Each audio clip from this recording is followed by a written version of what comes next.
দীঘায় আসা পর্যটক ও জগন্নাথ ভক্তদের জন্য সতর্কবার্তা। 1 জুন থেকে দীঘায় নিষিদ্ধ হচ্ছে প্লাস্টিক ব্যাগ। যেখানে সেখানে ফেলা যাবে না জঞ্জাল, পান কিংবা গুটকার পিক। ফেলা যাবে না প্লাস্টিকের তৈরি কোনো বস্তু, যেমন চায়ের কাপ, খালি বোতল বা খাবারের প্যাকেট। ফেললেই কড়া শাস্তির মুখে হতে পারে। গোটা দীঘাকে 10টি জোনে ভাগ করে নজরদারি চলবে। 10টি জোনের দায়িত্বে থাকছেন 10 জন ম্যাজিস্ট্রেট। পরিচ্ছন্ন দীঘা গড়তে এমন সিদ্ধান্ত নিয়েছে দীঘা উন্নয়ন পর্ষদ ও জেলা প্রশাসন।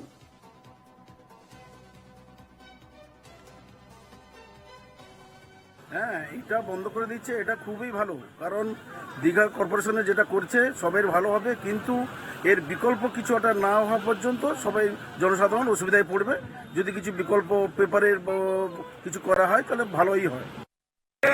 আমাদের যারা ডিএসডি এর যেটা কনজারভেন্সি আছে তাদেরকে সমস্ত কর্মচারীদের নামানো হয়েছে, রাজ্য সরকারের কর্মচারীদের নামানো হয়েছে, যাতে এই যে রাস্তার ধারে পর্যটকরা প্লাস্টিকের কাপে চা খেয়ে সি বিচের উপর ফেলে দেয়, তাতে যাতে না ফেলতে পারে। এবং আমাদের বিভিন্নভাবে যেখানে ভ্যাট দেওয়া হচ্ছে ডিএসডি এর, সেই ভ্যাটে যেন ফেলতে পারে আমরা সব রকম নজরদারি করছি। এবং চা দোকান থেকে শুরু করে মুদি দোকান থেকে শুরু করে কোনো দোকানেই আমরা এই ধরনের প্লাস্টিক ব্যবহার করতে দেব।